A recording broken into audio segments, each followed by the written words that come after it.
Drama Armada Gaza baru saja menjadi lebih seru karena sekarang mereka telah menghapus sebuah video mereka, yang boleh saya katakan sama sekali tidak mencerminkan nilai-nilai pro-Islamis. Setidaknya begitu. Dan tentu saja mereka harus menghapusnya. Itu memang harus dihapus dari internet, karena orang-orang mereka memang tidak benar-benar percaya dengan itu. Tapi memang ada banyak sekali kebohongan, seperti gambar-gambar yang dimanipulasi AI. Pria yang telah ditangkap itu, kamu tahu, yang kasus pelanggaran seksual, yang memimpin armada ini. Pura-pura tangannya diborgol di belakang punggung, padahal sebenarnya tidak. Dan dia hanya ingin menciptakan citra bahwa orang Israel memperlakukan mereka dengan buruk. Mari kita tinjau semua ini, karena sejujurnya ini agak menyedihkan dan di saat yang sama sedikit menghibur. Jadi inilah anggota armada yang menari seperti teroris seksi, menurut Haiti Bashram, dan membuat simbol segitiga Hamas untuk mencoba membebaskan pemimpin mereka. Aku rasa itu tidak membantu.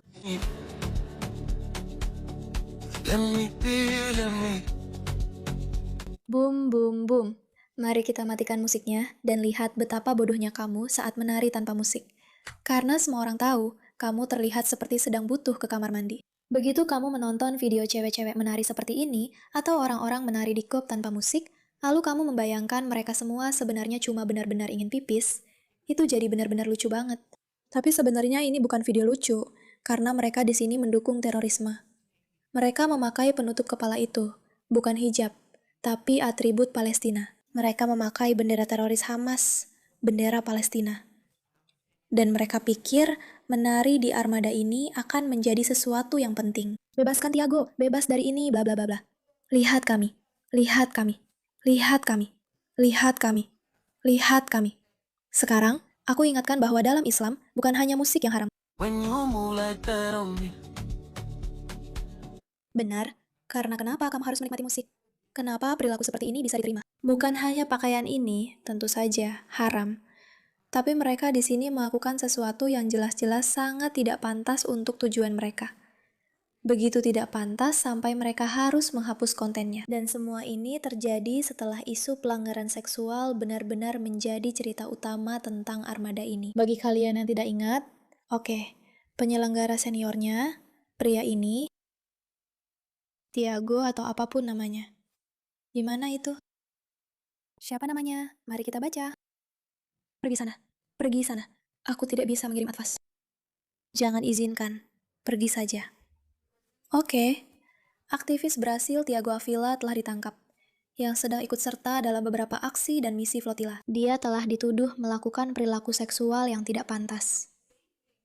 Dan mereka berpikir bahwa membebaskan Tiago, inilah cara mereka merespons penangkapannya. Selain itu, ini benar-benar sangat tidak peka. Seperti, kupikir kalian akan membantu warga Palestina yang sekarat dan kelaparan. Mungkin kalian seharusnya menari untuk merayakan. Kalian juga membicarakan tentang membebaskan seseorang yang di luar sana melakukan hal-hal seksual yang tidak pantas katanya. Dan beginilah cara kalian berpikir untuk melakukannya. Sekarang, mari kita ingatkan kalian siapa orang ini. Dia sekarang telah ditahan, oke? Karena terkait dengan terorisme. Dan dia berjalan dengan tangannya seperti diborgol di belakang punggung. Tapi dia tidak memakai borgol. Tidak ada borgol. Memang tidak ada borgol. Dan gambar pria ini benar-benar viral. Saya ingin menunjukkan gambarnya kepada kalian. Tunggu sebentar. Sebenarnya itu hanya AI. Oke, jadi ini adalah gambar yang semua orang posting. Lihat, pria ini telah disiksa. Mereka telah menyakitinya begitu parah di penjara. Tapi sebenarnya ini gambar aslinya. Dia terlihat baik-baik saja. Oke, dan beginilah cara mereka mempermainkan kalian. Seperti yang ditulis oleh Hilifol. Gambar bagian atas telah diubah menggunakan AI untuk memalsukan luka-luka dan menyebarkan narasi palsu bahwa aktivis pro-Palestina asal Brazil, Tiago Avila, disiksa oleh otoritas Israel saat dia ditangkap di salah satu kapal flotila yang dilarang masuk Gaza. Foto asli yang belum diedit pada saat yang sama menceritakan kisah yang sangat berbeda. Tapi sekali lagi, inilah yang mereka lakukan. Dan coba bayangkan, orang-orang bodoh yang tidak peka di luar sana menari-nari di atas kapal flotila, memamerkan tubuh mereka seolah-olah, ya, ayo bebaskan Tiago, ayo bebaskan rakyat Palestina.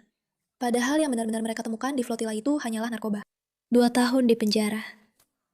Aku hanya ingin mengingatkanmu seperti apa sebenarnya kehidupan perempuan di bawah terorisme. 2 tahun di penjara untuk perempuan Iran yang melepas jilbab demi menentang hukum hijab paksa. Teror terhadap jaksa. Dia dianggap mendorong korupsi moral dan harus diperiksa oleh psikiater. Baiklah, ingat bahwa Iran menjadi anggota Komisi Hak Perempuan PBB. Benar-benar Hari Perempuan Internasional, ya?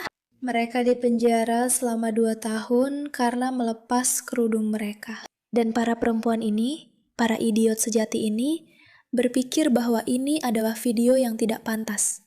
Tapi bukan tidak pantas, video yang pantas. Itulah sebabnya video ini dihapus. Mereka menghapusnya karena mereka sadar bahwa ini tidak terlalu membantu. Tapi sekali lagi, para anggota armada itu memang tidak berusaha membantu. Mereka hanya mencoba mendukung terorisme dan lolos begitu saja. Semoga dengan mengguncang diri mereka cukup keras, dunia bisa menyadari bahwa, ya, sebenarnya kami tidak punya moral. Kami hanyalah perempuan murahan pencari perhatian yang akan mendukung pemimpin kami yang menyiksa kami. Karena memang kenapa tidak? Karena nanti perjuangan Palestina bisa terdampak. Perjuangan yang kami buat-buat, perjuangan yang sangat menguntungkan bagi kami. Dan sejujurnya, kami mulai kesal, karena semua perhatian tertuju ke Iran sekarang. Tidak ada yang membicarakan armada kapal itu. Kami butuh lebih banyak orang membicarakan armada kapal itu. Bagaimana kita bisa membuat lebih banyak orang membicarakan armada kapal itu kalau semua orang justru fokus pada apa yang terjadi di sana dengan para teroris sebenarnya, yang mendanai apa yang terjadi dengan Hamas. Mereka tidak fokus pada teroris kita. Itu tidak menguntungkan bagi kita. Oh, aku tahu. Ayo kita goyangkan dada kita secara online. Dan mungkin orang-orang tua akan membicarakannya lebih banyak. Ngomong-ngomong, itu memang berhasil. Orang-orang memang membicarakan video ini. Tapi aku rasa itu tidak menyelamatkan warga Gaza seperti yang mereka harapkan. Bagaimanapun, terima kasih atas perhatianmu terhadap masalah ini.